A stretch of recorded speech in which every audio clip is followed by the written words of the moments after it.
안녕하세요. 경제적 자유를 꿈꾸는 삼전 장기 투자라는 삼전불패입니다.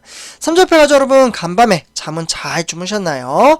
네, 오늘은 2011년 10월 23일 주말 토요일 아침 하루가 시작되었습니다.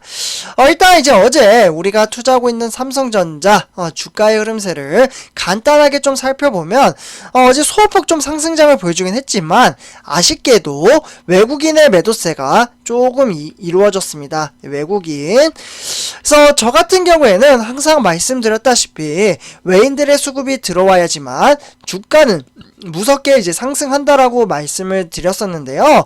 여태까지 삼성전자 장기 투자를 저는 이제 한 8년가량 정도 했거든요. 그래서 이제 9년차로 접어들고 있는데, 정말 외인들의 이제 수급이 한번 들어오기 시작하면 정말 무섭다라는 것을 저는 수도 없이 느꼈습니다. 그 맛을 우리 삼전불패 가족분들도 같이 느껴봤으면 좋겠습니다. 아마 크게 와닿진 않을 거예요. 왜냐하면 이제 8만전자 때 많이 매수를 하신 다음에 현재 삼성전자가 7만전자가 아닌 6만전자까지도 지금 빠질 위기에 좀 처해져 있다 보니까 많이 답답해 하시는 분들도 계실 겁니다.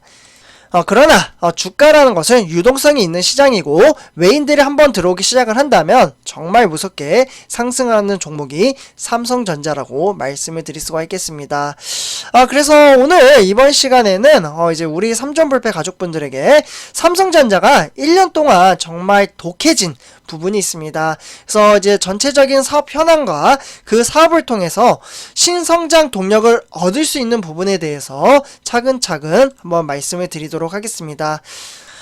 일단 삼전불패 여러분들, 이제 다음 주, 그러니까 10월 25일, 요때가 무슨 날인지 혹시 아시나요? 네. 아마 아시는 분들도 계실 거고 아마 잘 모르시는 분들도 계실 거라고 생각을 합니다.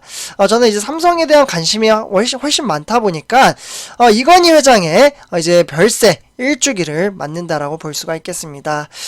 지난 1년간 사실 삼성은 녹록치 않은 시간을 보내면서 정말 많이 힘들었죠. 근데 그 힘든 시간 동안 유례없는 변화를 준비했습니다. 재계 안팎에서는 삼성이 역사적 사실 변곡점을 맞았다라고 볼 수가 있는데요. 새로운 삼성의 가제와 전략을 짚어볼 수가 있겠습니다. 삼성이 달라졌다. 그 사실 삼성은 고 이건희 회장의 중심으로 이제 회사가 운영이 됐을 때는 관리의 삼성이라고 불리던 때와 반듯한 이미지와는 현재는 좀 많이 달라졌다라고 볼 수가 있겠습니다. 현재는 이빨을 드러내고 공격성을 드러내길 주저하지 않는다라고 볼 수가 있는데요. 이 말의 뜻은 즉 공격적인 투자가 사실상의 생존 전략이다. 네, 이게 결국에는 8월 25일이죠. 이재용 부회장이 8월 13일날 이제 가석방 이후에 불과 12일이 지난 8월 25일날 정말 어마무시한 투자를 하겠다라고 발표를 했습니다. 이때 제가 영상을 올려드리기도 했었는데요. 무려 240조라는 정말 큰 금액, 역대급 금액을 투자를 하겠다라고 발표를 했습니다. 오는 10월 25일 이제 고 이건희 회장의 별세 1주기, 사실 바꿔 말해서는 이재용 삼성전자 부회장의 1년이 만들어낸 변화라고도 볼 수가 있겠습니다. 최근 두 차례의 굵직한 이제 발표가 특히 그랬는데요. 삼성전자가 이달, 그러니까 10월 7일이죠. 혹시 기억나시는 분들 계시나요? 이때 이제 파운드리 포럼에서 무려 3나노미터, 저도 좀 깜짝 놀랐는데요. 3나노미터 이제 시스템 반도체 양산 시점을 내년 하반기에서 상반기로 앞당기면서 2025년도까지는 무려 2나노미터의 이제 양산에 들어가겠다라고 발표를 했습니다. 사실 이제 이제 파운드리 시장에서는 이제 각 이제 라이벌 업체들한테 허를 찔렀다라는 반응이 나올 정도로 너무나도 지금 빠르게 삼성이 지금 발표를 했다라고 볼 수가 있겠죠.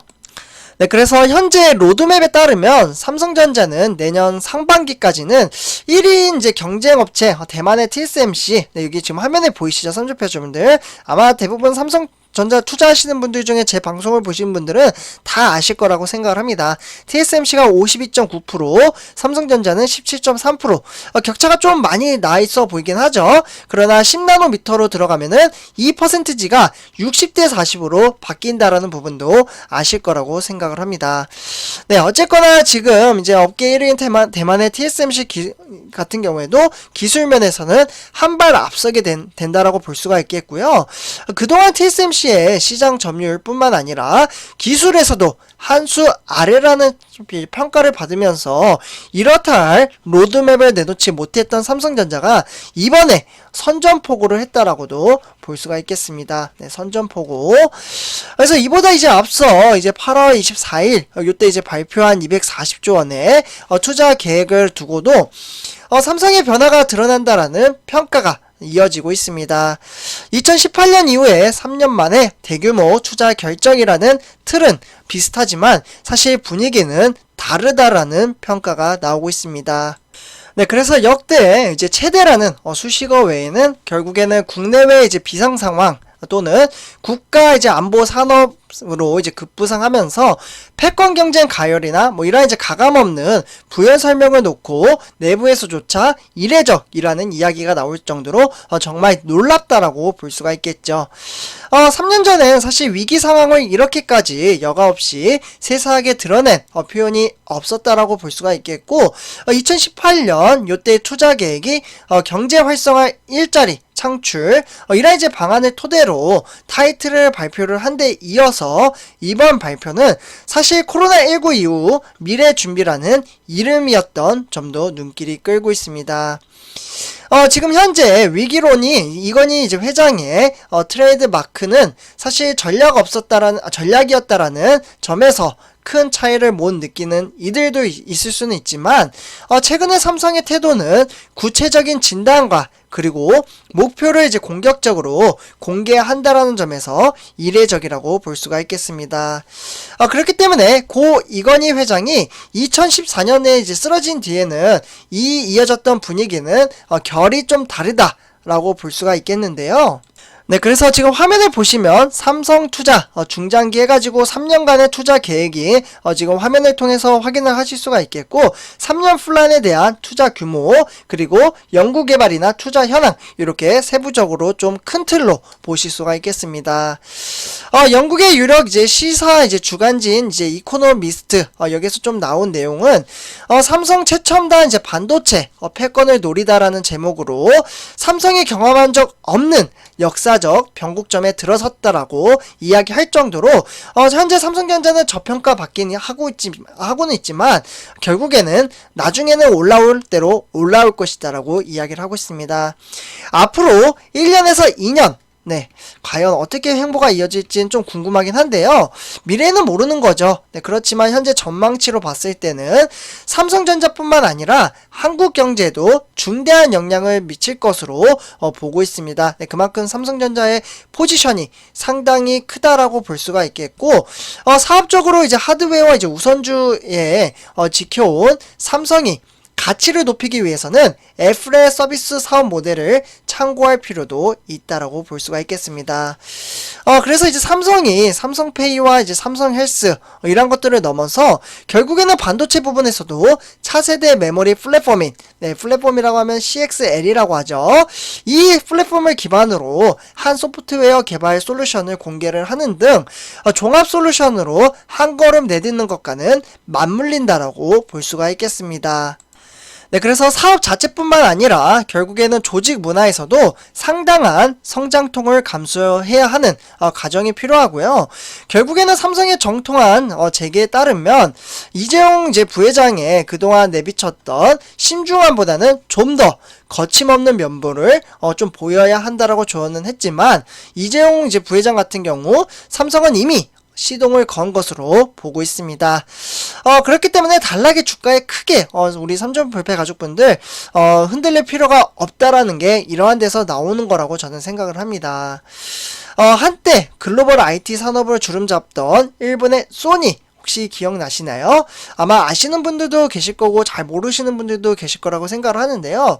일본의 소니의 4대 수장인 이데이 노부유키 회장이라고 있는데 이분이 이제 소니가 어려움을 겪었던 것은 과거의 성공을 잊기 어려웠던 거기 때문이라고 이야기를 했습니다. 그만큼 소니가 잘 나가다가 지금은 좀 많이 어려워졌잖아요.